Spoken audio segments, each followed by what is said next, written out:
एक ऐसा पौधा जो श्री कृष्ण जन्म उत्सव के दिन लगाना बेहद शुभ माना जाता है। अगर आप अपने घरों में, गार्डन में ये पौधा लगा लेते हैं तो भगवान श्री कृष्ण का आशीर्वाद आपके ऊपर सदा बना रहेगा। जी हाँ फ्रेंड्स, जो आप ये पौधा देख रहे हैं ये है तुलसी का। तुलसी का पौधा घर में लगाना बेहद शुभ माना जाता है। ऐसा माना जाता है ये माँ लक्ष्मी का स्वरूप है। ऐसा कहा जाता है श्री कृष्ण जन्म उत्सव के दिन अगर आप तुलसी का पौधा अपने आंगन में, घरों में, बालकनी में या फिर गार्डन में उत्तर पूर्व दिशा में लगाते हैं तो भगवान श्री कृष्ण का आशीर्वाद आपके ऊपर सदा बना रहेगा। क्यों फ्रेंड्स? क्योंकि ये माँ लक्ष्मी का स्वरूप माना जाता है। भगवान विष्णु को सबसे प्रिय पौधा तुलसी का ही माना जाता है। फ्रेंड्स, तुलसी का पौधा हमेशा उत्तर पूर्व दिशा में लगाना चाहिए। इसे लगाने से घर में सकारात्मक ऊर्जा आती है, साथ ही साथ निगेटिव ऊर्जा चली जाती है। मन में शांति, तनाव को कम भी करता है।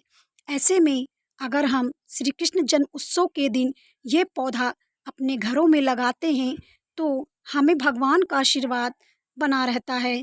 फ्रेंड्स, तुलसी का पौधा धार्मिक, स्वास्थ्य, मानसिक तीनों से जुड़ा होता है।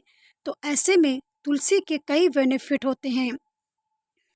वेलकम लक्ष्य गार्डन में आप सभी फ्रेंड का फिर से स्वागत है एक नए वीडियो के साथ। फ्रेंड्स, तुलसी का पौधा हिंदू धर्म का सबसे पवित्र पौधा होता है। सभी के घरों में आपको तुलसी का पौधा जरूर मिलेगा। कुछ लोग इसे पूजने के लिए लगाते हैं तो कुछ लोग इसके कई लाभ उठाने के लिए। वैसे तो फ्रेंड्स, हिंदू धर्म में इसे पूजा जाता है क्योंकि ये माँ लक्ष्मी का स्वरूप माना जाता है। साथ ही साथ सबसे पवित्र पौधा माना जाता है। शास्त्रों में तुलसी के पौधे के बारे में कई उल्लेख मिलते हैं। फ्रेंड्स, कहा जाता है श्री कृष्ण जन्म उत्सव के दिन ये पौधा अगर आप अपने घरों, आंगन या बालकनी में कहीं पर भी लगाते हैं तो आपके घर में माँ लक्ष्मी की कृपा बनी रहती है। साथ ही साथ भगवान विष्णु का आशीर्वाद बना रहता है। तो क्यों ना हम जन्माष्टमी के दिन ये पौधा अपने घरों में ज़रूर लगाएं। साथ ही फ्रेंड्स, इस पौधे की कई बेनिफिट भी होते हैं, जैसे हम इनकी पत्तियों का इस्तेमाल सर्दी, खांसी, जुखाम, बुखार, पाचन में, त्वचा में ऐसे कई प्रकार से लाभ उठाते हैं। तो तुलसी का पौधा अक्सर सभी लोग लगाते हैं। फ्रेंड्स, तुलसी का पौधा जहाँ पर भी लगाएं तो उत्तर पूर्व दिशा में ज़रूर लगाएं। भूलकर दक्षिण दिशा में इसे नहीं लगाना चाहिए। दक्षिण दिशा में लगाने से घर में नकारात्मक ऊर्जा का संचार होता है। ऐसे में हमारे जो मानसिक तनाव हैं वो ग्रस्त हो जाते हैं। साथ ही साथ निगेटिव ऊर्जा हमारे घरों में संचार होने लगता है, जिससे गृह क्लेश, मानसिक क्लेश हो सकते हैं, आर्थिक क्लेश की तंगी उठाना पड़ सकता है। तो हमेशा तुलसी का पौधा का सही दिशा का चयन करना चाहिए। फ्रेंड्स, जहाँ पर आप इसे लगाएं तो कम से कम 6-7 घंटे धूप जरूर लगते हों। साथ ही गमले में होल्स करना तो बिल्कुल ना भूलें। जल भराव से तुलसी का पौधा अक्सर खराब हो जाता है। तो ऐसे में तुलसी का पौधा ध्यान रखें।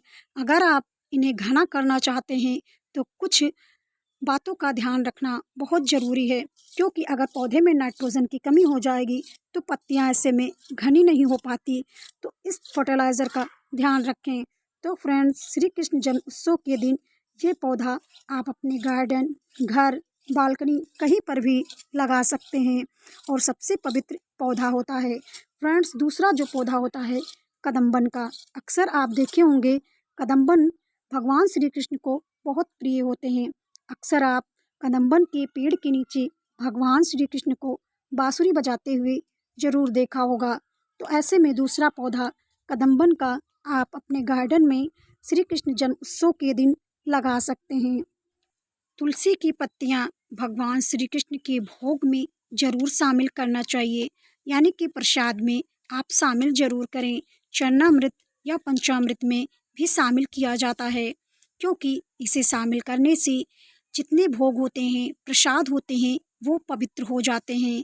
तो फ्रेंड्स, और एक मान्यता है कि तुलसी का पौधा घर में अगर सूख जाए तो ये अशुभ संकेत होता है। तो ऐसे में तुलसी का ध्यान जरूर रखें। फ्रेंड्स, अगर आपके तुलसी के पौधे में मंजरियाँ निकल आएँ तो समझिए ये शुभ संकेत है। मंजरियों को तुलसी के पौधे से ज़रूर हटाना चाहिए। इसे हटा करके भगवान के विष्णु के चरणों में अर्पित कर देने से आप पर आशीर्वाद बना रहेगा। तो फ्रेंड्स, मिलते हैं हम आपको अगले वीडियो में। तब तक के लिए धन्यवाद।